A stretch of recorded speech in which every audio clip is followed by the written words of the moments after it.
শাকিব খানের প্রিয়তমা সিনেমায় অভিনয় করে নজর কাড়েন কলকাতার ইদিকা পাল। শাকিবের বরবাদ ছবিতে দেখা গেছে তাকে। সেই নায়িকাকে এবার পাওয়া গেল হিরো আলমের সঙ্গে, তবে বাস্তবে নয়, কৃত্রিম বুদ্ধিমত্তা এআই প্রযুক্তির মাধ্যমে তৈরি করে একটি ভিডিও একসঙ্গে হাজির হয়েছেন তারা। আর সেটি এখন সামাজিক যোগাযোগ মাধ্যমে বেশ আলোচনা তৈরি করেছে। সেখানে দেখা গেছে সম্প্রতি নিজের ফেসবুক পেজে একটি ভিডিও পোস্ট করেন হিরো আলম।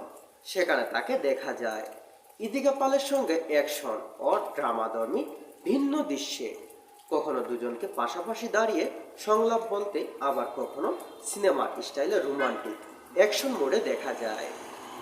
ভিডিওটি প্রকাশের পর থেকে ভক্ত অনুসারীদের মধ্যে কৌতূহল তৈরি হয়েছে। তারপরে জানা যায় পুরো ভিডিও তৈরি করা হয়েছে এআই দিয়ে। বাস্তবে ইদিকা পাল ও হিরো আলম একসঙ্গে কখনো শুটিং করেননি। কাজটি করেছে হিরো আলমের ছোট্ট ভাই মাহমুদ হাসান। তিনি প্রযুক্তি ব্যবহার করে ভিডিওটি তৈরি করেছেন। এই প্রচেষ্টার মাধ্যমে যেন দুধের স্বাদ ঘোলা করে